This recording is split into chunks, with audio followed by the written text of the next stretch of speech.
días. ¿Sí me escuchan? Sí, buen día. Se escucha. Buenos días. Buen día. El Instituto Michoacano de Ciencias de la Educación les da la más cordial bienvenida a esta charla virtual de la semana webinar INTED 2020. Nos acompaña con nosotros ahorita la doctora Karen Aida Ortiz Cortés, subdirectora académica del INTED. Doctora, adelante. Hola, buenos días a todos. Espero que se encuentren de maravilla. La maestra Cecilia se encuentra en este momento en una reunión, pero en cuanto termine su reunión se va a incorporar con nosotros y está muy contenta porque por este esfuerzo institucional estamos comprometidos con la educación abierta, con la educación a distancia, que en este momento de emergencia sanitaria nos presenta estas posibilidades de poder estar con todos en la distancia, podernos ver las caras. Entonces reciban un afectuoso saludo de parte de la maestra Cecilia. Agradecemos todo el apoyo al maestro Roberto Perfino, el subdirector de planeación, que hace posible que estemos también en vivo en Facebook, y obviamente a todos nuestros profesores, a todos nuestros compañeros que nos han colaborado con su saber, con su conocimiento, en este caso a la maestra Rosy, y evidentemente gracias maestra Rosy también por tu colaboración para la moderación. Y pues nada, compañeros, sean bienvenidos y esperemos que todos los días que estemos compartiendo a través de este medio a distancia, sea de satisfacción, sea de compartir todos. Y pues nada, el IMCED está atendiendo los retos y buscando superarse cada vez más, ¿no? Entonces, muchísimas gracias por su presencia. Y pues nada, cedo la palabra a Rosy para que presentemos a la maestra Rosy Salgado. Gracias.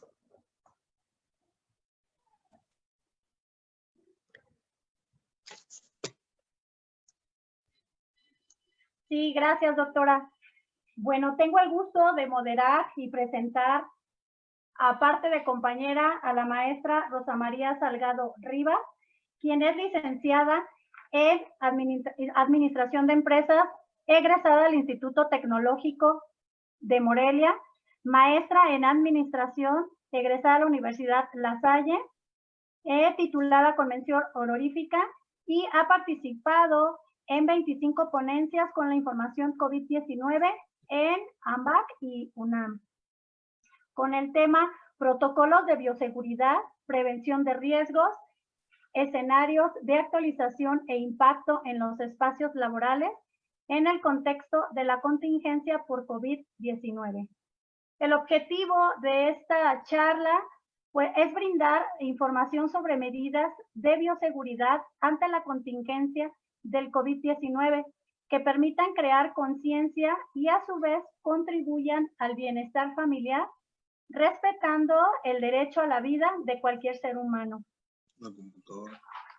De alguna manera les recordamos que es importante, pues, para poder tener una mejor audición, es desactivar lo que son los micrófonos para poder escuchar de alguna manera la charla de la maestra, así como si alguien llegara a presentar algún problema en la cuestión de su internet, únicamente desactivar lo que es el video para poder tener una mejor proyección.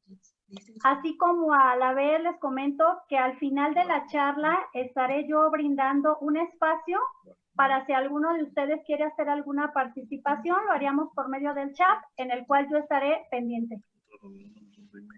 Pues bienvenidos y adelante, Rosy. Hola, muy buenos días. Muchas gracias por la invitación, Karen.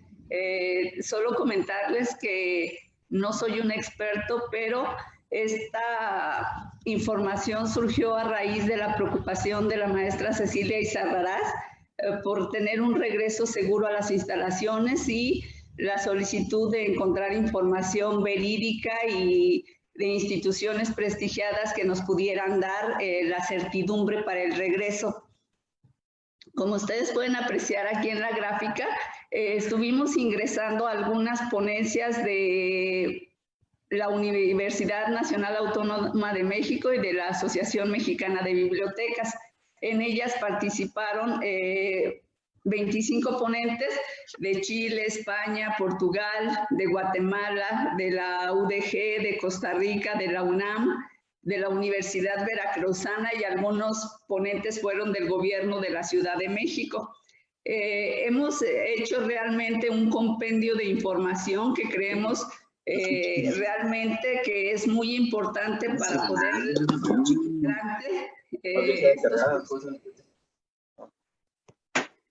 vamos a comenzar. Lo primero que tenemos que tener nosotros el conocimiento es precisamente de qué es lo que implica el COVID-19 y para poder tomar algunos... ¿Sí podrían apagar a alguien su micrófono por ahí, por favor? Gracias. Bueno, comenzamos. ¿Qué es precisamente el COVID-19? El COVID-19, como todos sabemos, es una enfermedad, pero esta enfermedad es generada por una cepa que mutó de SARS a CoV-2. Como todos sabemos, esta cepa no es realmente nueva. Esta cepa apareció desde el 2003, que fue cuando se llamó SARS-CoV. En el 2012, MERS-CoV y en el 2019, SARS-CoV-2. En realidad es una mutación de la cepa y es muy similar a la del SARS-CoV del 2003, solamente que ahora está muy mejorada, o sea, nos puede afectar bastante. Esta cepa es inerte. ¿Por qué es inerte? Porque no tiene vida ni tiene muerte. En realidad, esta cepa lo que podemos hacer es llamarla como una cepa activa o desactiva y tiene un tiempo diverso de actividad. Este tiempo depende de las superficies en las cuales se encuentre. Es importante que sepamos que esta cepa no se combate con antibióticos. ¿Por qué? Porque esta cepa proviene de un material genético, al igual que los seres humanos. Nosotros en seres humanos, nuestro material genético viene de papá o mamá. En este caso, esta cepa es un ARN que está compuesto de proteínas, lípidos y grasa, como lo podemos ver en la gráfica. Todos los virus del lado izquierdo, de la imagen del lado izquierdo, son los del VIH, los de la hepatitis, el ébola, la influenza, el rotavirus. Pero si ustedes se fijan, a diferencia de ellos, el virus, lo que es la cepa para el virus del COVID-19, pues está compuesta por proteínas, grasas y lípidos, y está precisamente encapsulado en grasa, y su ARN es justamente esta espiral, el espiral que tenemos aquí. Esta célula es importante que no se puede replicar por sí sola. Para replicarse, esta necesita células y es por ello que esta llega a nuestro organismo y es donde empieza a reproducirse. Además de que la actividad que ella tiene fuera del cuerpo humano es fácil de desactivar. Ya dentro del cuerpo humano es muy difícil. Esta cepa es precisamente como les comentaba, este virus es una cepa. Esta cepa tiene un ácido nucleico, que es el espiralito que está aquí adentro. Si ustedes se fijan, al llegar al cuerpo humano, esta llega hasta las células y se implanta en las células, pero no solo eso, también penetra a las células y cuando ya está dentro comienza precisamente a inyectar ese ácido nucleico. ¿Qué es lo que sucede con esta cepa? Pues inyecta todo su ácido nucleico, como lo muestra la imagen, y si ustedes se fijan, esta célula, el problema que tiene es que esta célula llamada célula huésped, lo que pasa es que al momento de que la cepa se empieza a reproducir, ocupa el genoma y las proteínas de nuestras células. Y al momento de que lo hace, pues provoca la muerte precisamente de esta célula. Es por ello tan importante que nos dicen que si tenemos alguna enfermedad inmunosupresora en la cual se encuentren nuestras células comprometidas, es más complicado aún que llegue esta cepa. ¿Por qué? Porque se va a aprovechar de nuestras células, pero no solo eso. Al momento de la cepa comenzar a reproducirse, precisamente va a ir matando las células, y es por ello tan importante que no debemos permitir que esta cepa llegue a nuestro organismo. ¿De dónde proviene esta cepa? Esta cepa proviene, precisamente nos comentaba el doctor Pablo Martínez de la UNAM, doctorado en la UNAM, y la maestra Lucero Mendoza, doctorada en la Universidad de Guadalajara, y nos están indicando que esta cepa proviene, sí, precisamente de lo que son los murciélagos y las ratas. Precisamente esto es en lugares por falta de higiene y baja cultura. Lo que pasa es que estas no son portadoras directas hacia el ser humano. Al ser humano le llegan por medio de pangolines, que son una especie de armadillos, dromedarios o camellos, serpientes o las civetas. Las civetas es un mamífero carnívoro de África, y precisamente estos son los que hacen que esta cepa llegue hasta el ser humano. Realmente es la contaminación directa, y no como nos lo hacían creer que era el murciélago o las ratas. ¿Cómo se transmite el COVID-19? Aquí es muy importante que nosotros entendamos que nos piden una sana distancia, precisamente porque el COVID-19, las cepas se transmiten por medio de gotas de saliva.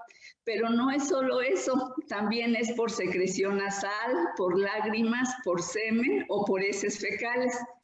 Todos estos materiales, al momento de que se encuentran fuera de nuestro organismo, es cuando la cepa se queda activa para contaminar a otras personas. Esta célula, esta cepa, al caer al emanar de nuestra boca la saliva, esta célula es lógico que por gravedad o por su peso caen y quedan en el piso. Y todo lo que queda en el piso se solidifica y se convierte en un aerosol. Este aerosol tiene una durabilidad a partir de que se solidifica de 3 horas, y es el que se encuentra en el ambiente. Estos aerosoles son muy fáciles de contaminar. ¿Por qué? Porque cualquier viento las levanta, o incluso estando pasivas en el ambiente, podemos contaminarnos con el simple hecho de que estos lleguen a nuestros ojos, nariz o garganta. Es muy importante que nosotros entendamos que precisamente estas gotículas no solamente llegan a 1,50 m o a 1,80 m como nos habían indicado para guardar la sana distancia. Estas gotículas, si se convierten en aerosoles, con los estornudos, estas llegan hasta dentro de 8 o 10 metros de distancia del lugar en el cual la gente estornudó o tosió. ¿Por qué? Por la fuerza como es emanada la saliva, y si no tenemos la precaución de taparnos, alcanza a llegar a estas grandes distancias. También es importante señalarles que en China se comprobó que la mayor contaminación registrada fue precisamente en baños por la falta de higiene. Y acuérdense que las heces fecales también son foco de contaminación. De por sí los baños es un foco de contaminación tremendo. Imaginen los baños públicos. ¿Qué síntomas son los que debemos observar del COVID?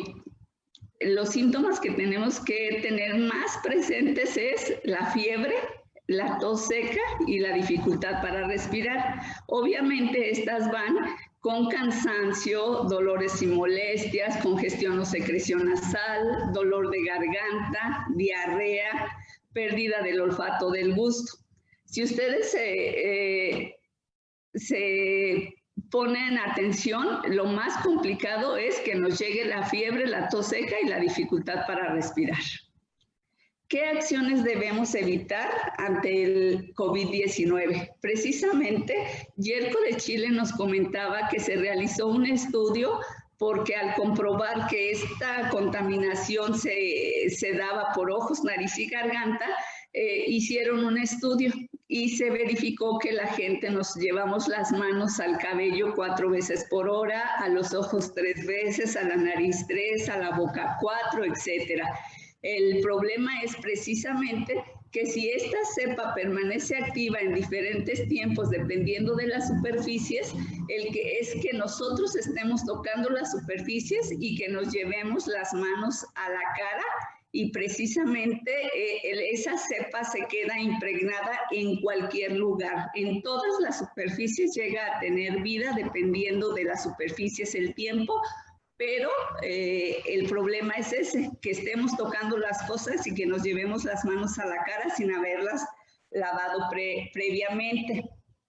Si nos tocamos ojos, nariz, labios, pues obviamente se expande el COVID-19. Es importante que entendamos que las manos que ahora no deben tocarse siguen siendo el símbolo y la esperanza para el tiempo que viene. Los objetos susceptibles de contaminación ante el COVID-19 son precisamente, como nos indicaban, esta fue la primera lámina que obtuvimos, que fue de Yerco de Chile, en la que nos indicaba que en el vidrio esta cepa podía durar 5 días, en la madera 4, en el plástico 3, en ese momento que fue de las primeras conferencias. Actualmente se comenta que en el plástico la duración de la cepa activa es de 9 días. En el acero son 3, en el cartón 24 horas y en el aire, como les comentaba, es así desde el inicio hasta hoy, permanece que son 3 horas activa. Nosotros también tenemos otra gráfica de otro ponente que nos indicaba también los días de durabilidad de la actividad de la cepa. Nos comentaba, por ejemplo, que en el plástico es de 4 días, en la madera es de 4 a 5 días, por ejemplo, en el metal 5 días, etcétera. Independientemente de cuánto tiempo nos hayan dicho durante cada ponencia, de cuánto dura activa esta cepa, es importante que nosotros analicemos. En esta gráfica nos están indicando que es un estudio que se realizó con las 2 primeras columnas en Alemania y la última columna en China, en donde nos señalan que en el papel la cepa dura activa 3 horas según Alemania, pero China nos decía que eran 30 minutos. En la madera, Alemania decía que de 4 a 5 días y China 2. En textiles coincidían 2 días, en vidrio 4 días, en los billetes, según China, 4 días, en el cartón, según Alemania, 24 horas, etcétera. Pero independientemente del tiempo que esta cepa pueda durar activa, debemos nosotros considerar siempre que la actividad máxima de la cepa es de 9 días, como nos indicaron. Esta cepa dura activa en un ser humano desde el momento en que se concibe, a las 24 horas comienza su actividad.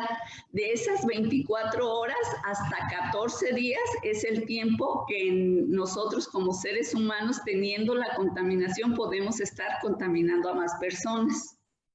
Es por ello de la sana distancia o las cuarentenas. Hay un punto muy importante, la estabilidad del coronavirus. Nosotros debemos de tener en cuenta que el coronavirus es estable en una temperatura de 4 grados. Esto no significa que en las áreas de calor no pueda tener actividad, al contrario, nosotros en México tenemos muy claro que la temperatura no fue un factor determinante para la cepa. Tenemos los estados Baja California, lo que es Mexicali, Tijuana o Los Cabos, La Paz, o si nos vamos al sur tenemos como estados como Quintana Roo, como Tabasco, mismo Michoacán, en el cual tenemos una actividad de la cepa muy fuerte en lo que es Lázaro Cárdenas, y esto por ello debemos de tener muchísimo cuidado, aun cuando se nos diga que la estabilidad de su temperatura es de 4 grados.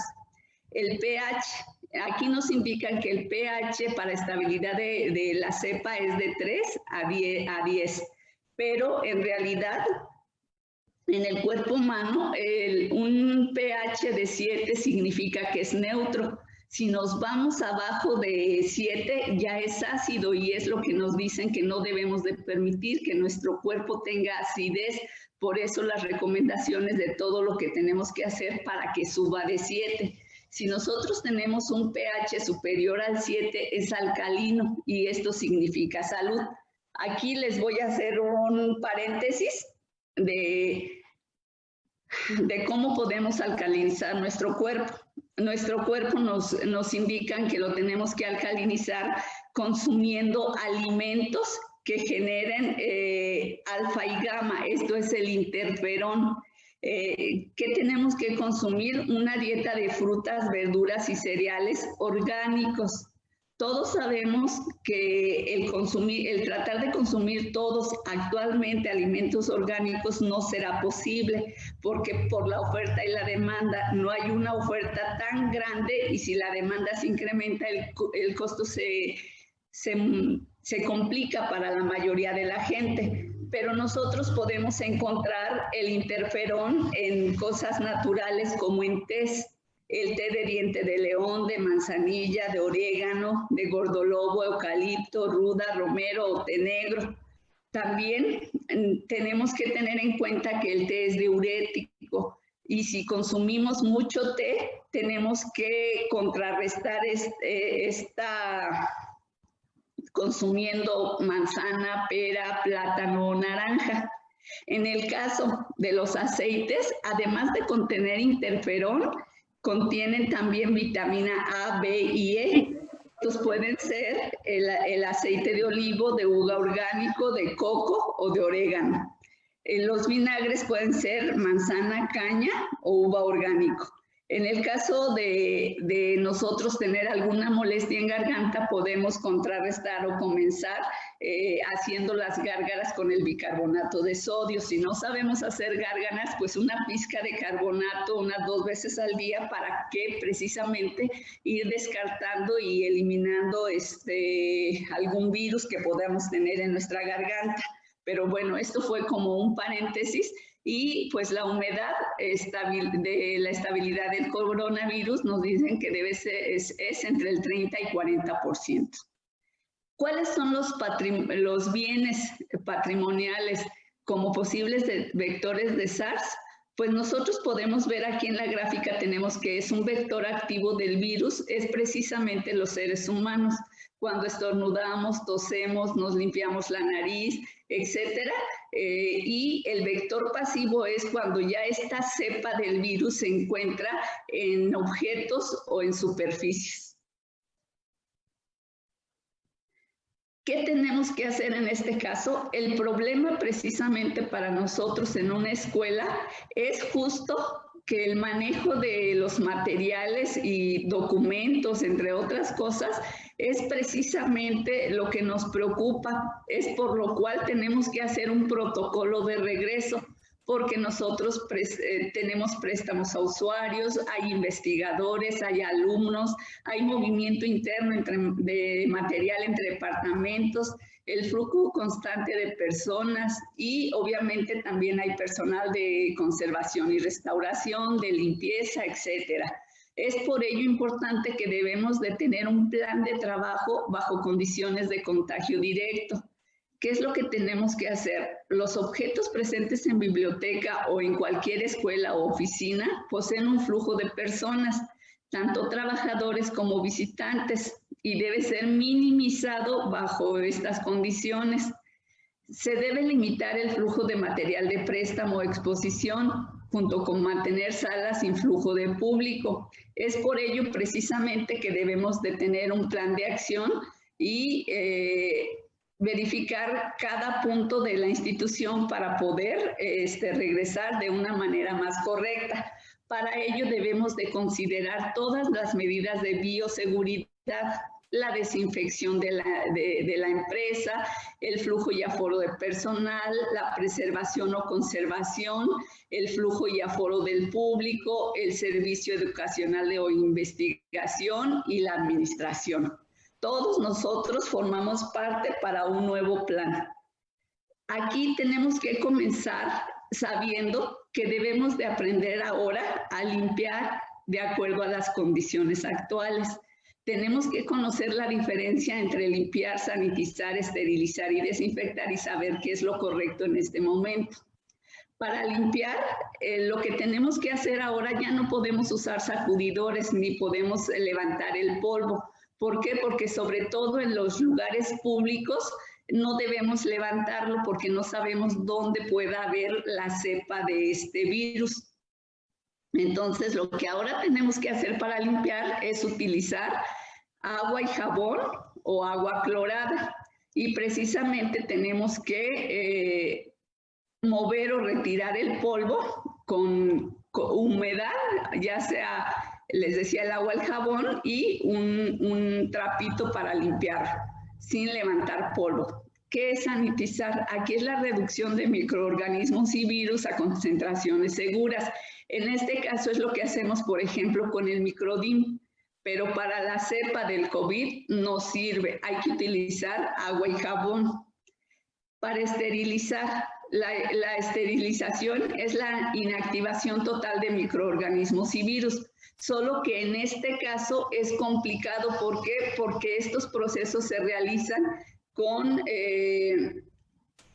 algunos instrumentos que dañan la salud. Por ejemplo, los filtros ultravioleta o las cámaras de ozono, eso es esterilizar, pero son sumamente dañinos para la salud. En el caso actual, lo que debemos de hacer en todos los sentidos es desinfectar. Es inactivación de microorganismos y virus al 99.99%. ¿Y esto cómo lo tenemos que hacer? Pues precisamente, si nosotros lo vamos a hacer a grandes escalas, tenemos que utilizar empresas especialistas en desinfección. Casi en todas las escuelas tenemos algún biólogo. Los biólogos saben perfectamente y debemos valernos de ellos si lo que nos están ofreciendo es realmente una desinfección, porque es lo que tenemos que hacer. Y en el caso de áreas muy pequeñas como en casa, pues ya saben, el agua clorada y el jabón con agua. En este caso también tenemos que llevarlo a concentraciones seguras. Recuerden, el cloro tiene que ser una cucharadita de cloro aproximadamente por 1 litro de agua. También para no afectar la salud, porque el cloro también en grandes cantidades también llega a afectar la salud. En el caso de oficinas es agua clorada o también podemos limpiar superficies con alcohol. En este caso tiene que ser alcohol etílico del 70%. Hay varios mensajes en los cuales la gente se mufa o se burla de cómo es posible de que el jabón y el agua puedan desintegrar a la cepa y no podamos atacarla en el ser humano. Esa es precisamente la diferencia. El agua y el jabón actúan sobre esta cepa. ¿Por qué? Porque, como les comentaba al inicio, la cepa está hecha de proteína y grasa, y dentro de esa membrana que es de grasa es donde se encuentra el ARN, que es lo que nos infecta a nosotros. ¿Qué es lo que sucede? El jabón tiene moléculas que están compuestas por una cabeza que atrae el agua y otra que atrae la grasa. Si nosotros nos lavamos las manos o limpiamos superficies con solución jabonosa por más de 40 segundos, es seguro que nosotros estemos eliminando la cepa de este virus. ¿Por qué? Porque precisamente estas moléculas de jabón eliminan la membrana y la proteína de la cepa, y obviamente con el agua terminamos eliminando el resto que queda, que es precisamente el ARN. Es por ello que se dice que fuera del ser humano es muy fácil eliminarlo, pero ya en el cuerpo humano ya no se puede. No es lo mismo. ¿Qué es lo primero que teníamos que hacer? Como les comenté, si son espacios muy grandes, espacios públicos o de uso común, como nuestras escuelas, por ejemplo, si no hubo una cuarentena, se tiene que hacer una desinfección. ¿Por qué? Porque puede haber contaminación aérea de pisos, de muebles, escaleras, puertas, pasamanos, interruptores de luz, etcétera. En el caso de que las escuelas hayan estado cerradas por 1 mes, 2 meses, 3 meses, segurísimo tiene una cuarentena y no tiene ningún problema de tener alguna contaminación. Pero si la escuela fue utilizada y estuvieron entrando y saliendo gente, incluso un solo velador que haya estado ahí, no sabemos qué pueda llevar en sus zapatos, qué pueda, si tosió, si no tosió, si puede ser un posible persona contaminada y puede contaminar cualquier espacio. Como les comenté, nuestra saliva al hablar, al reír, al cantar, nuestras lágrimas, la secreción nasal, todo esto es contaminación. Los baños por las heces fecales. Entonces, si hubo personal dentro de la institución, sí es necesario hacer una desinfección. ¿Cómo vamos a hacer la desinfección? Como les comenté, para espacios muy grandes tiene que ser con empresa especializada porque se tienen que utilizar amonios cuaternarios, hipoclorito de sodio o peróxido de hidrógeno, que es lo más recomendado. También se puede hacer con etanol, con isopropanol, etc. En el caso de superficies más pequeñas o objetos que usamos de manera personal, como las computadoras, el mouse, nuestro teléfono celular, las impresoras, etc., todo esto se puede limpiar. Primero, lo más sencillo es con agua y jabón. Posteriormente, pues también lo podemos hacer con una agua clorada, el hipoclorito de sodio o el etanol al 70%. En este caso tenemos que tener mucha atención. ¿Por qué? Porque normalmente nosotros para casa podemos tener algún spray de alcohol, o sea, con alcohol. ¿Y qué es lo que pasa? Que si nosotros lo estamos comprando, tenemos que pedir forzosamente el alcohol etílico porque es el que es realmente potente contra virus. Si nos dan el alcohol isopropílico, este se considera más efectivo, pero para bacterias. Entonces, lo primero que tenemos que hacer al comprar es pedir alcohol etílico del 70 o más. En el caso de que nosotros queramos en alguna institución tener filtros ultravioleta, ok, debemos considerar que se divide en 3 ondas, la onda larga, la media o la corta. La onda larga y la onda media se utilizan para camas de bronceado. Es aquí donde nosotros debemos de tomar conciencia. ¿Por qué? Porque precisamente nos dicen si vamos a broncearnos, sí, pero no puedes hacer un segundo bronceado hasta que pase determinado tiempo. ¿Por qué? Porque sí es dañina para la salud. Si nosotros nos vamos a la onda corta, es aún más contaminante para la salud, porque es precisamente la que se utiliza como germicida. Entonces, debemos estar nosotros conscientes de estos puntos. En el caso del ozono, aquí en este caso les comento, Yerko de Chile nos decía que él estaba sumamente molesto con la gente de China porque en cuanto pasó todo lo del COVID-19 y que se empezó a expandir en el mundo y todo, cuando ellos empezaron a decir que estaban saliendo, que tenían la capacidad y todo, empezaron a subir videos a las redes donde se ve la gente pasando por las capas, los filtros de ozono, incluso los niños para ir a una escuela. Y él comentó que es tan malo porque posee un poder de oxidación 3000 veces mayor al hipoclorito de sodio. Entonces, imagínense, si el cloro nos llega a molestar o nos llega a hacer daño, imaginen lo que provoca una oxidación 3000 veces mayor a las personas al pasar por un filtro de ozono. Entonces, aquí debemos de estar muy conscientes que el filtro ultravioleta sí puede ser muy bueno para esta cepa, aun cuando no la desactiva, sí la esteriliza, y en el caso del ozono sí la elimina, pero son muy dañinos ambos para la salud.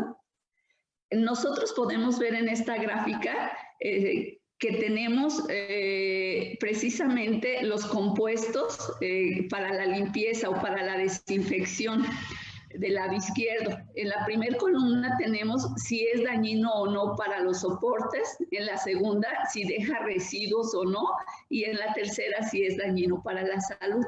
Nosotros aquí podemos ver un ejemplo, por ejemplo, los fenoles. Sí son dañinos para los soportes, sí dejan residuos y sí son dañinos para la salud. En el caso de los filtros ultravioleta también, sí es dañino para los soportes, sí deja residuos y sí es dañino para la salud. Si nosotros verificamos, el único que no es dañino para los soportes, que no deja residuos y que no es dañino para la salud es el alcohol. De hecho, el único que no deja ningún problema para la salud, si ustedes se fijan en la tabla, es el alcohol. Pero ¿por qué tiene un asterisco en no es dañino para los soportes? Aquí lo tiene porque obviamente nosotros no podemos limpiar obras de arte, acervo bibliográfico, fotografías, discos, etcétera, y lo que tenemos que hacer con estos materiales es precisamente dejarlos en cuarentena o que sean limpiados por especialistas. Pero en este caso, las cuarentenas es importante comentarles. Nos comentaba Arsenio de España y nos comentaban también de Portugal, que ahí por decreto presidencial, los tiempos de cuarentena tenían que ser forzosamente de 14 días. Yerko de Chile nos decía que él no entendía por qué 14 días si la cepa duraba activa entre 24 horas, que era el momento en que empezaba a reproducirse, hasta los 9 días, que era el máximo de tiempo que la cepa permanecía activa en una superficie. Independientemente de lo que sea, cuál fue el motivo de un país o de otro, en México, no a nivel presidencial, pero sí a nivel Universidad Nacional Autónoma de México, nos está pidiendo dejemos para cuarentena los 14 días. ¿Por qué? Porque dentro del ser humano esta cepa permanece activa 14 días y por lo tanto para todos los materiales por sí o por no había que dejar precisamente 14 días de cuarentena. En el caso de Arsenio de España, él nos comentaba que los sistemas tóxicos generan problemas medioambientales, problemas químicos y problemas de seguridad e higiene, que la limpieza se tiene que hacer con formulaciones de laboratorio, desinfección con ozono o radiación ultravioleta, y lo tiene que hacer solo el personal especializado. En los sistemas de baja toxicidad son sistemas preventivos de eficacia media y problemas de aplicación. Los limpiadores comerciales con bajo contenido de cloro, el etanol entre el 60 y 70%, se usan como un ámbito doméstico, pero que es importante contar con cierta información. Es como les comentaba, el etanol tiene que ser al 70% o más, y algunos componentes que tienen las fórmulas de las tiendas de conveniencia, pues lo tienen entre el 60 y 70%. Y el cloro que tiene que ser a 0.5%, o que es lo mismo utilizar aproximadamente una cucharada de cloro por 1 litro de agua. En el sistema no tóxico y sistemas físicos tenemos que es la medida que más se está recomendando. La aplicación individualizada o general es de buena eficacia y es aplicable en situaciones complejas. La aplicación es general, con su buena eficacia y no requiere de inversiones costosas. Aquí vamos nuevamente con el agua clorada, con el alcohol etílico al 70% y obviamente el principal y más económico que es el agua y el jabón. ¿Qué debemos considerar para un regreso seguro? Nosotros tenemos que considerar que entre el 50 y 60% de la gente contaminada es asintomática. Por ello debemos realizar trabajo en equipo multidisciplinario. Si alguno de todos los que estamos dentro de una misma institución no nos acatamos a las indicaciones que se hicieron por X o Y razón, esa persona está saliendo de este trabajo multidisciplinario y por esa persona nos podemos contaminar. Debe haber suficiente existencia de agua, jabón y desinfectantes. El personal debe de limpiar al entrar y antes de salir con toallas cloradas o etílicas sus áreas de trabajo. Aquí, como les comentaba, podemos nosotros comprar el alcohol, ponerlos en frascos que tengan un atomizador para aerosol y limpiar precisamente nuestras computadoras, nuestros teléfonos, el mouse, la impresora, nuestro escritorio, o si se les hace más fácil, unas toallas cloradas también es bueno. Se debe hacer énfasis con el personal de limpieza con interruptores, manijas y objetos de uso común. No al uso de joyería, relojes, corbatas o pashminas. El personal debe usar cubrebocas, lentes o caretas y guantes dependiendo de su trabajo. Aquí, ¿por qué tenemos que usar caretas? Les comento. A nosotros se nos ha dicho que tenemos que usar el cubrebocas puesto en nariz y boca. ¿Para qué? Porque precisamente nuestra secreción o nuestra saliva van a hacer que contamine a otras personas o también es la fuente de contaminación para nosotros. La cosa aquí es que debemos de usar lentes. ¿Para qué? Para que por los ojos no podamos contaminarnos. ¿Qué es lo que pasa con la careta? Lo que pasa es que si nosotros duramos 8 horas o más de 8 horas con un cubrebocas puesto en un trabajo, esto no permite que nuestro cerebro oxigene correctamente. ¿Y qué es lo que tenemos que hacer? Pues entonces en ese caso ponemos el cubrebocas en la pura boca. ¿Para qué? Para no contaminar a los demás, porque nadie sabemos quién está enfermo, porque hay mucha gente asintomática y precisamente vamos a evitar contaminar a más personas. ¿Y la careta para qué es? Para que te pongas tu careta y puedas respirar por la nariz, pero a la vez esta te protege los ojos y la nariz para que no te contamines. Hay que negar el acceso a personas con síntomas de cuadro viral o temperatura. No debe haber personal sin actividad definida. No debe haber niños en espacios de atención pública ni entre personal. Es obligatorio el uso de material de protección de los visitantes, o sea que si llega la gente y no trae cubrebocas no puede pasar a la institución. El personal de seguridad debe checar que las medidas establecidas se lleven a cabo. En el caso del IMSET también es el personal de salud. Además de la complicación de personal, se complica, ¿por qué? Porque tenemos uso común en contenedores, estanterías, salones, cocinas, hornos, utensilios de cocina, áreas de vigilancia, salas artísticas, baños, cafetería, etc. Tenemos que entender que este virus se destruye rápidamente fuera del cuerpo humano. Pero una vez en él, depende de nuestra edad, el organismo, la salud y la capacidad de resistencia. Entonces, sí tenemos que estar muy pendientes de cada una de las actividades que realicemos y por eso las tenemos que hacer en equipo. Tenemos la imagen precisamente de los cubrebocas, la careta o los lentes, los guantes. ¿Qué es lo que nos piden? Que usemos cubrebocas N95, pero porque es el que protege, pero a la vez el gobierno nos indica que no los utilicemos para que se los dejemos al personal de salud. Entonces, ¿qué tenemos que hacer en este caso?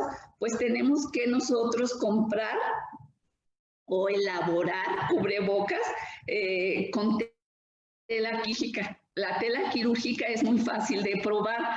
Si nosotros agarramos nuestro cubrebocas y con un aerosol le rociamos, simplemente a trasluz hay que ver que no pase precisamente el aerosol. Si no pasa, sí es tela quirúrgica y sí podemos utilizarlos y sí son seguros. Actualmente nos están vendiendo por todos lados cubrebocas, nada más hay que asegurarnos que estén elaborados de tela quirúrgica. No necesitamos un cubrebocas muy llamativo o muy bonito, sino simplemente que tenga una tela que no permita que mi saliva salga o que la saliva de otras personas ingresen a mi garganta o a mi nariz.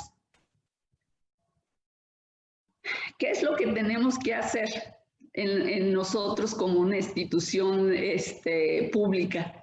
Tenemos que controlar entradas, tenemos que hacer una entrada y una salida de manera independiente. ¿Por qué? Porque no debemos de estar permitiendo el flujo de personas. Tenemos que hacer entradas por un lado, salidas por el otro. La concentración de personas se tiene que controlar tanto del personal como del flujo interno. Aquí se recomendaba que entre el 25 y el 30% de la capacidad instalada del espacio tiene que ser el que se autorice actualmente de inicio. ¿Por qué nos decían de la capacidad instalada? Porque, por ejemplo, en el IMSET, en el fin de semana, yo podía recibir en la biblioteca un grupo a la sala de videoconferencias, otro grupo a la sala de cómputo, uno o dos grupos dentro de lo que es el área de biblioteca, otro grupo antes de los baños, ahí en el espacio que tengo también para estudio, y además de toda la gente que llega de manera normal a estudiar. Entonces, ¿qué tenemos que hacer? Esa es más que aun cuando yo recibía 200 personas, tal vez la capacidad instalada de mis áreas corresponda a 150. Sobre esas 150 debo hacer mi cálculo para saber cuánto personal debo de tener, tanto de trabajo como de visitantes. Las variaciones ambientales también es importante señalarlo. Aquí es importante que sepamos que los aires acondicionados son portadores de COVID si no son aires con filtros especiales. Los aires acondicionados generan la contaminación de una persona a otra en el instante que están en el momento de ya sea una clase o en el horario de trabajo. En ese momento el aire acondicionado contamina a las personas, lo veremos más adelante. Tenemos que hacer fumigaciones, desinfecciones de bioseguridad. Recuerden que las fumigaciones se hacen solamente por personal especializado y solamente en caso de comprobar que la cepa está en ese espacio. Si no, es únicamente desinfecciones. Si las instituciones no tenemos un presupuesto para hacer fumigaciones o desinfecciones con empresas especializadas, lo podemos hacer nosotros con el uso del agua clorada, el jabón y el agua. Les comento rápidamente un caso de estudio real de Guangzhou, China. En este caso, se hizo un brote del COVID-19 en 10 personas, correspondiente a 3 familias. Tienen en común la visita a un restaurante. El miembro de la familia A llegó de Wuhan. Si ustedes recuerdan, en Wuhan es donde se inició esta contaminación de este virus. Fue a visitar a su familia y se fueron a almorzar. En el restaurante eligieron una mesa del 3er piso en la cual había otras familias. En esta imagen que les presento, en la mesa A es donde se encontraba el comensal que estaba contaminado. Se llegó a contaminar gente de la mesa B y de la mesa C, aun cuando en el 3er piso también existían mesas D, E y F. ¿Por qué solo se contaminaron las mesas A, B y C? Además de que si ustedes se fijan, la persona contaminada se encontraba en la silla A1 y alcanzó a contaminar a la persona que estaba en la C2 o la C1, que tenían una distancia muy, muy separada de los demás. ¿Qué fue lo que pasó aquí? Aquí lo que pasó es precisamente que recuerden que las gotículas y las gotas de saliva se pueden convertir en gotículas y esas gotículas se pueden convertir en aerosoles. Esos aerosoles precisamente son los que hicieron que con la ayuda del aire acondicionado que se encontraba donde está esta flecha, aquí en este espacio, el aire acondicionado circulaba precisamente en sentido de las 3 mesas, hacía su recirculación en las mesas A, B y C. ¿Y qué es lo que pasaba? Que toda la saliva que expiraba esta persona se convertía en aerosoles y logró contaminar a varias personas. ¿Qué es lo que pasó? La ventilación de la habitación en espacios abiertos, el uso adecuado y desinfección del inodoro pueden limitar efectivamente la transmisión. La reunión de multitudes con portadores asintomáticos es una fuente potencial de SARS-CoV-2 en el aire. El depósito del virus en aerosol sobre la ropa protectora o la superficie del piso y su resuspensión posterior es una vía de transmisión potencial. Aquí les hago rápidamente un ejemplo. Al director del Hospital de Nefrología de Ecatepec le preguntaron que si era posible que una persona que no estuviera contaminada podía contaminar a otra. Esa persona, el doctor inmediatamente respondió que sí y dijo que él tenía un ejemplo muy claro ahí en México, en Ecatepec. Llegó una chica y realmente la chica resultó una persona positiva a COVID-19. Y la chica alegaba que ella, ¿por qué iba a estar infectada si ella nunca salió de su casa? Todo el tiempo de la cuarentena ella estuvo ahí. Al empezar a checar, verificaron que la persona de su casa que salía y regresaba a hacer pagos, a comprar víveres, etcétera, era su papá. Y el papá no tuvo la atención de llegar y quitarse su ropa o de o desinfectarse. Al hacerle la prueba al papá, el papá no era positivo. Pero al hacer pruebas dentro de la ropa que él utilizó y que no habían lavado, como suéter, ahí se encontró que tenía la cepa. Entonces es muy importante que nosotros entendamos que al llegar a casa debemos de limpiar nuestros zapatos en agua clorada y además de no pasarlos a la casa, sino tener unas chanclas a la mano. Tenemos también que saber que la ropa, si no la vamos a lavar, hay que dejarla en cuarentena. Si es un suéter, un abrigo, una chamarra y no se lava inmediata, va a cuarentena, 14 días. Hay que dejarla en un lugar seguro y separado. Existe un gran acuerdo científico del COVID-19, se puede transmitir en el aire de forma eficiente y recuerden, la durabilidad de la cepa activa es de 3 horas. ¿Cuáles son las recomendaciones? Replantear las áreas de oficina y atención a usuarios. El control de personal y usuarios es un foco de transmisión. El control de entradas y salidas, evitar filas, marcar distancias, definir aforo de visitantes, definir tiempo de visita. Por el momento no prestar periódicos, revistas ni discos. Hay que hacer una cita por sistema o línea telefónica.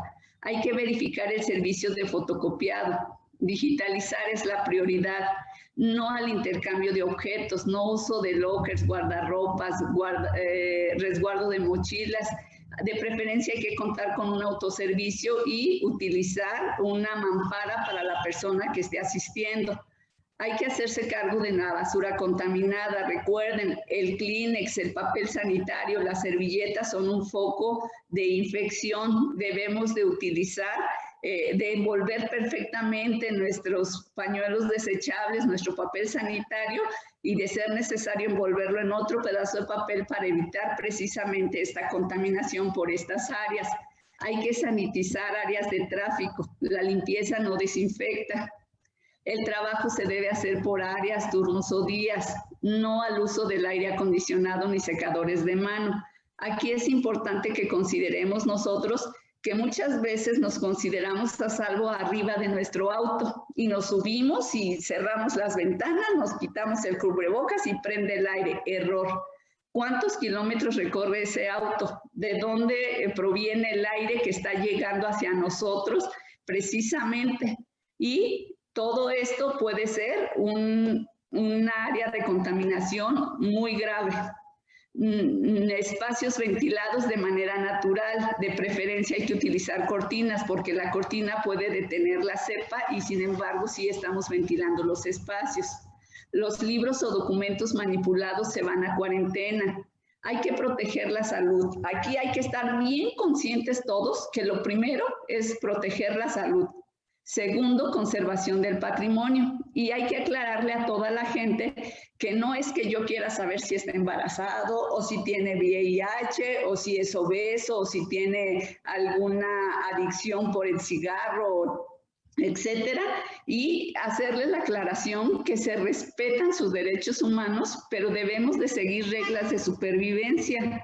No se trata de que vivamos con miedo, sino evitar saturación de hospitales, de ganar tiempo para encontrar la cura. Es muy, muy importante que nosotros entendamos que todas las personas que tienen enfermedades inmunosupresoras o crónico-degenerativas son todas aquellas que puedan tener hipertensión, diabetes, enfermedades del corazón, del pulmón, psoriasis, el VIH o el lupus. También debemos agregar la obesidad, el tabaquismo, la drogadicción.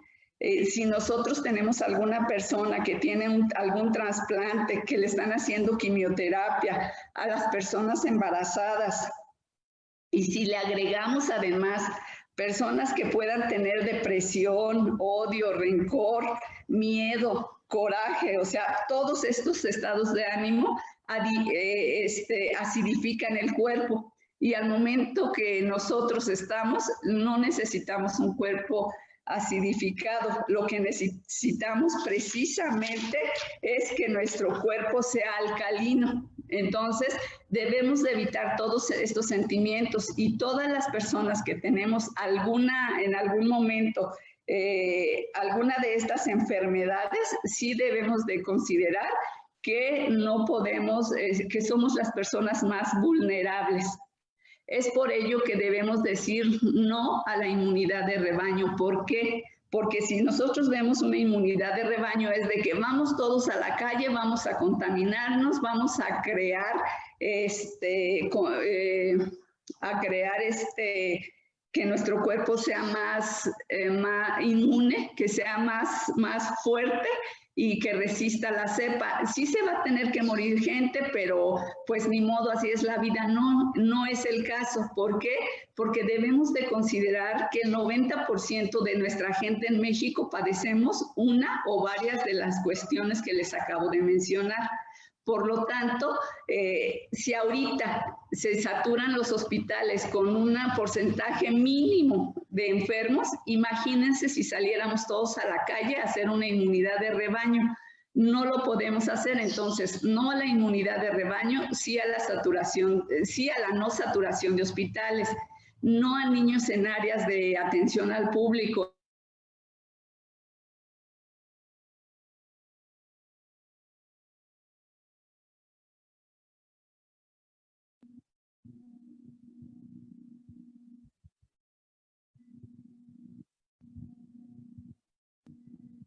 Rosy, ¿por ahí nos escuchan?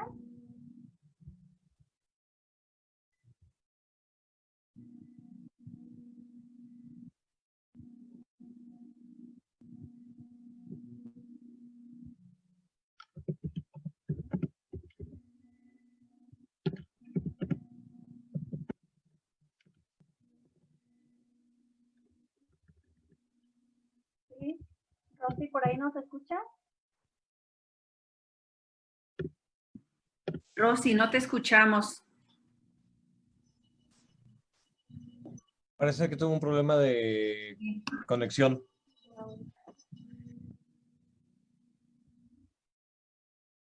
Bueno, mientras le podemos ceder la palabra a la directora, a la maestra Cecilia Izarrarás Gutiérrez, que nos está haciendo a favor de acompañarnos en este momento.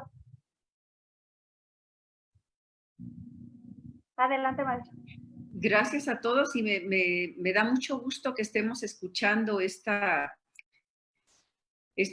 conferencia que ha preparado Rosy con tanto cuidado, porque la idea es precisamente de reconocernos en las condiciones de posibilidad, en lo que significa la vida, como nos plantea ella, en lo que significa pensarnos en el regreso, reconocer que lo principal es que guardemos lo más valioso, que es nuestra integridad, nuestra salud, nuestra vida, y evidentemente nuestra familia, pero evidentemente desde la responsabilidad que cada uno tenemos en el instituto, en los diferentes espacios educativos, reconocer que esto nos permite enfrentar algo que todavía mucha gente niega. Reconocer que si estamos ante una nueva realidad, una capacidad para poder continuar es la de visualizar opciones, de ver que sí se puede vivir, que sí se puede convivir, y evidentemente buscar también el optimismo, la alegría, lo que significa la educación como una beta para poder encontrarnos de una manera diferente.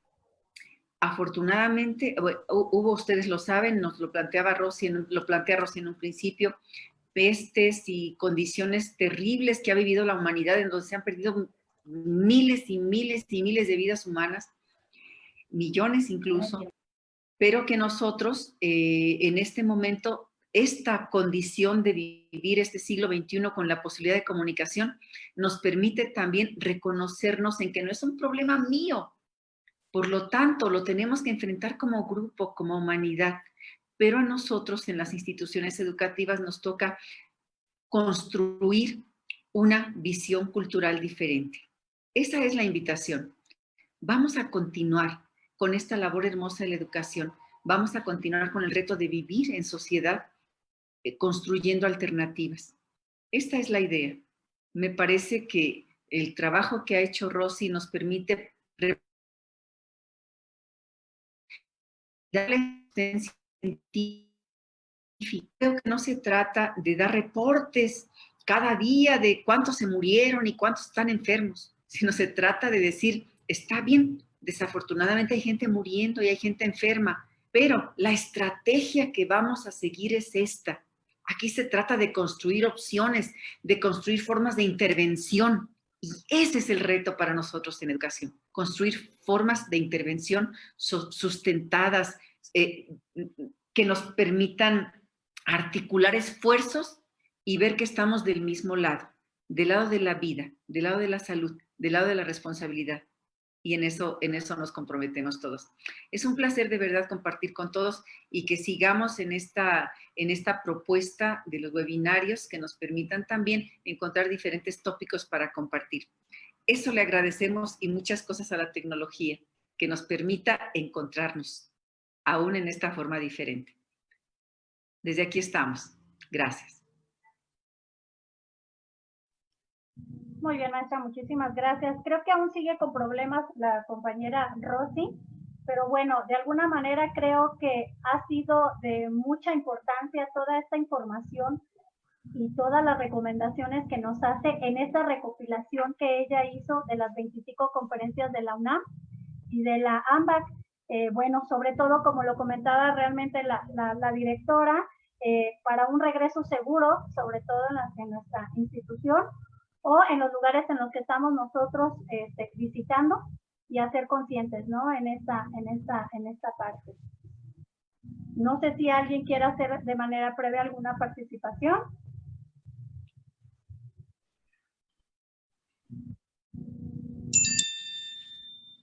Adelante, Araceli. Sí, muy buena tarde para todos. Era la pregunta para Rosy, pero igual yo creo que entre todos pudiéramos ayudarnos. Es cierto, ella mencionó atinadamente que Lázaro Cárdenas pues tiene la cepa al 100, ¿no? Y que estamos en constante riesgo. Aquí mi pregunta va en razón del uso de los guantes.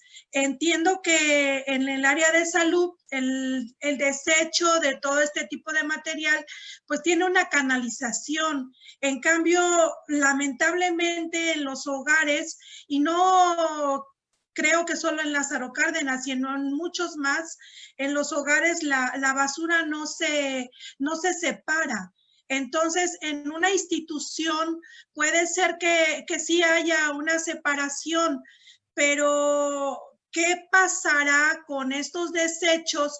¿Qué tipo de recipiente y qué tipo de canalización tendríamos que darle a este tipo de objetos, de materiales? Porque el guante se tiene que desechar. Es el que se me viene más aquí rápidamente, ¿no? Eso era lo que yo tenía o tengo como duda, ¿no? ¿Qué tipo de recipiente y qué tipo de canalización para que también los señores de la basura, pues igual pueden contaminar lo mismo, porque a la hora de recoger nuestra basura, pues toda la juntan, o al menos eso sucede aquí en Lázaro Cárdenas, toman las basuras y y si vienen en recipientes, pues también a malas vacían, ¿no? Y entonces también es un alto riesgo para ellos. Y pues aquí, como dijo Rosy, se trata de que todos hagamos todo por todos. Muchas gracias.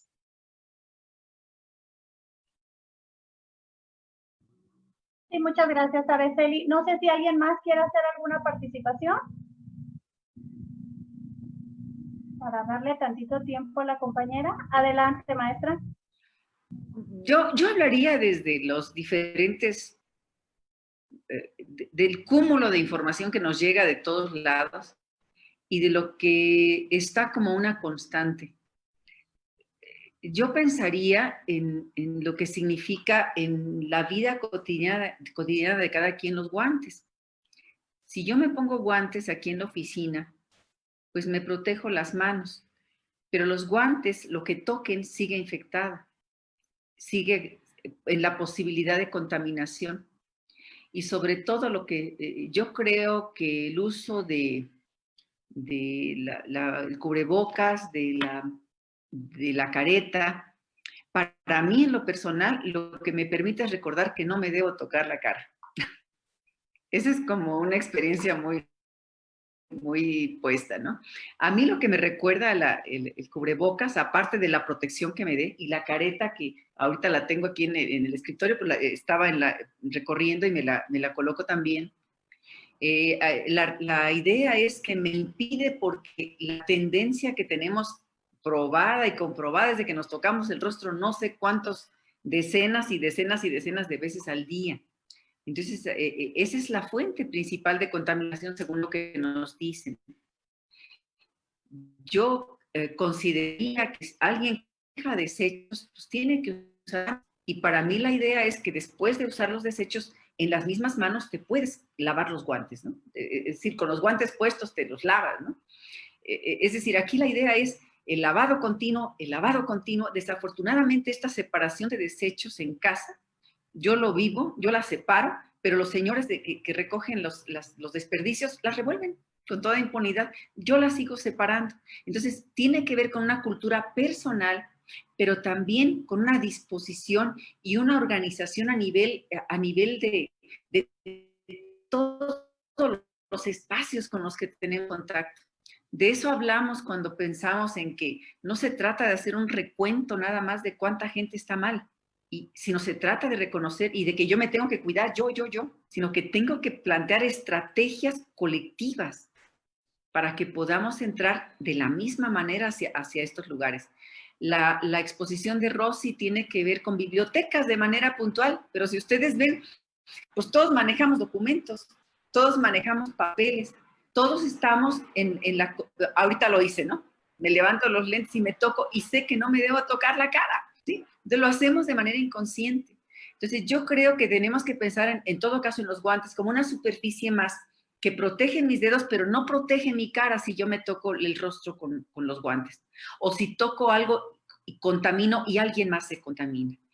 Tiene que ver con higiene, tiene que ver con lavado continuo de manos, tiene que ver con desinfección constante de los espacios. Y tiene que ver con reconocer que los mismos criterios, como nos dice Rosy, a nivel internacional no están unificados porque estamos ante un problema nuevo, ante una condición nueva. Sí buscar ciertos estándares que nos permitan transitar, que nos permitan reconocer qué voy a hacer cuando me llegan a mí con el paquete de documentos para firmar y que pasarán por la mano de varias firmas previas, por lo tanto de muchas manos. ¿Cómo tengo que hacerlo? Creo que esto nos hace pensar en el caso del propio IMSET, la constitución de nuestro Comité de Salud que preside la doctora Karen, y en la que estamos construyendo los protocolos de regreso para reconocer por dónde entramos, por dónde salimos, qué cuidados. Hace unos días tuvimos una reunión con la persona que se encarga de la cafetería de la institución y le pedimos su propio protocolo para someterlo a nuestros criterios y ver cómo tiene que actuar. Porque con una persona que se nos enferme en cualquier centro educativo, toda la institución se cierra y nos vamos a cuarentena. Entonces es cuidar incluso nuestra fuente de trabajo, cuidar demasiadas cosas. Y en este sentido, las inquietudes específicas que surjan, plantearlas como lo estás haciendo ahorita, Araceli, y poder a partir de ahí construir. Si no hay soluciones ya estandarizadas, construir las propias. Gracias. Muchas gracias, maestra. Pues con esto, no sé si alguien más quiera hacer alguna otra participación. ¿Nadie más? Sí, adelante, Derian. Adelante. Hola, buena tarde. Aparece Derian porque es la computadora de mi hijo. A mí me causa como asombro ver la cantidad de personas que estamos conectadas. Yo me esperaba un poquito más de gente interesada en este tema, ¿sí? Estamos dentro del ámbito educativo, estamos dentro de una situación que no nos había tocado vivir a la mayoría de nosotros. Entonces, yo pienso que como institución, pues sería considerable tomar como una medida un poquito como con más estrategia para ocasionar que los estudiantes acepten esta información, porque la única manera de ocasionar la conciencia en cada uno de nosotros es estar informados, es saber todo esto que la maestra nos estaba informando, nos estaba compartiendo. Entonces, por lo mismo de que mucha gente está en ignorancia del tema, pues no tiene esta necesidad de saber. Y para podernos cuidar unos con los otros, pues tenemos que estar informados. Y sobre todo, pues respetar la decisión de cuidarnos entre nosotros. No sé si a lo mejor mi comentario esté fuera o no, pero yo considero que como institución sí deberían de proponernos algo a nosotros como estudiantes para invitarnos más a participar y a saber que si queremos regresar a tomar clases presenciales debe de ser con esto y estas reglas y con las adaptaciones necesarias. Esa sería mi participación. Sí, muchas gracias. Ya está de nuevo aquí con nosotros Rosy Salgado, adelante. Sí, muchísimas gracias y una disculpa, las fallas del internet, pues no están al alcance, nunca me imaginé, pero bueno, les comentaba, con lo que les estaba diciendo era justamente con lo que cerramos toda el área de lo que es el conocimiento que hicimos en resumen sobre el COVID-19. Aquí nada más quería finalizar haciéndoles un comentario que dio el alcalde de Apodaca, Nuevo León, y que decía a la gente, no se enojen con el gobierno, nosotros no somos responsables del tipo de semáforos que hay. Sabemos también que el virus que está atacando a las personas tampoco es culpa de la población. Dice, pero debemos adaptarnos y debemos cada uno de nosotros hacer nuestro propio semáforo. No esperen a culpar al gobierno de que si el semáforo está en rojo, está en verde, está en naranja. Cada uno de nosotros tomemos conciencia y pongamos nuestro semáforo de acuerdo a nuestras necesidades. Si yo soy un enfermo crónico degenerativo, una enfermedad inmunosupresora, mi semáforo todo el tiempo tiene que ser rojo. Si yo tengo obesidad o tengo problemas de tabaquismo o drogadicción, mi semáforo es rojo. Si yo tengo mayor de 65 años, mi semáforo sigue siendo rojo. Si voy a lugares muy concurridos, aun cuando yo tenga entre 20 y 50 años, mi semáforo es rojo. ¿Por qué? Por la cantidad de gente que hay ahí y por la probabilidad de que haya gente contaminada y que no tenga síntomas. También debemos de considerar que aun cuando yo sea joven, aunque tenga 20 o 30 años, si a mí me pegan la enfermedad, aun cuando a mí no me dé problemas, yo le voy a llevar esta enfermedad a casa. Tengo papás, tengo abuelos. Entonces, siempre tenemos que poner un semáforo a nosotros personales y no estar viendo qué semáforo tiene el gobierno. Si yo voy al mercado, si voy a una iglesia, mi semáforo ya es amarillo, porque aun cuando hay ahorita indicaciones de que no lo hagamos, de que no nos aglomeremos, de que no vayamos a lugares concurridos, hay mucha gente que lo hace. Entonces ahí nuestro semáforo es amarillo. La responsabilidad de cada persona está en uno. Cada uno sabemos qué nos afecta y cuándo nuestro semáforo personal puede estar en rojo, puede estar en verde o puede estar en naranja. Y con esto cierro. Muchísimas gracias y nuevamente una disculpa por el detalle del internet.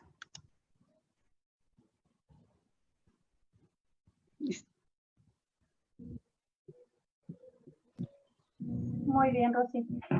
Bueno, no sé si alguien más quiere hacer alguna intervención. Si no, con esto, maestra Ceci, le daríamos la palabra para nosotros ya dar finalización a esta conferencia.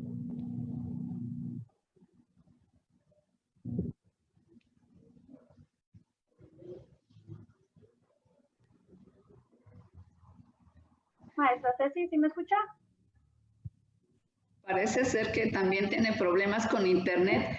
Les comento, para el área de estructura tengo precisamente una presentación que tomé de un resumen que hizo la UNAM para el regreso seguro a las instituciones, pero ese ya es como exclusivo, es ya como el proceso que tenemos que elaborar. ¿Ya está por aquí, Ceci? Sí, maestra Ceci, ¿nos escucha? Sí, se me fue también la señal un momento. Miren, pues ya, Rosy, en tanto estabas tú ausente digital, tuve la oportunidad de saludarlos. Pues nada más agradecer de verdad, Rosy, este trabajo tan profesional que estás realizando y que ha tenido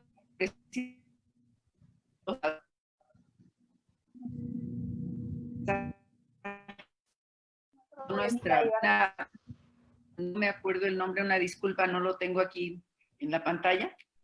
Sí, reconozco lo que nos está diciendo como un enorme compromiso. Nosotros tenemos cerca de 5,000 alumnos y la responsabilidad de cuidar de la integridad de ellos en lo que nos compete en el ámbito escolar, en el ámbito físico de los edificios.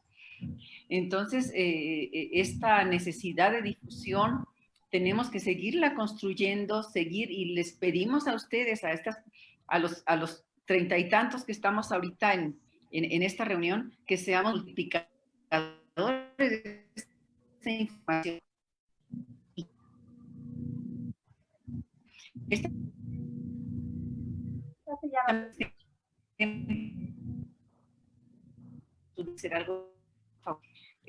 Yo comentaba, y disculpen que abuse de la palabra, yo les comentaba que está el Comité de Salud ahorita ya trabajando en toda la propuesta y que evidentemente tendremos la instalación del protocolo en cada uno de los planteles, en Zitácuaro, en Guacamayas, en Morelia, en Irimbo. Tendremos esta responsabilidad con todo el cuidado, pero también con la necesidad de reconocer las sedes que están en diferentes planteles y que nos representa una dificultad mayor.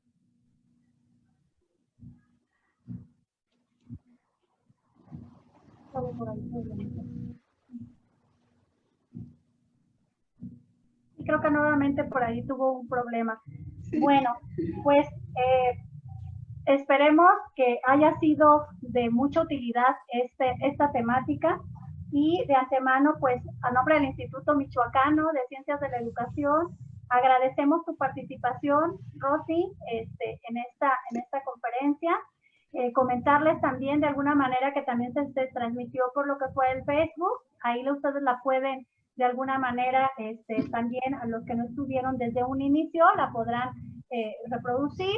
Y de alguna manera, Rosy, pues aquí hay un reconocimiento digital por tu participación. Gracias. Y de esta manera, pues vamos cerrando, no sin antes hacerles una invitación para el día de mañana con el tema neurociencia cognitiva, con el doctor Víctor Noel Ruiz Madrigal, de la sede de Guacamaya. Entonces, quedan todos invitados y muchísimas gracias. Gobierno de Michoacán. Michoacán se escucha.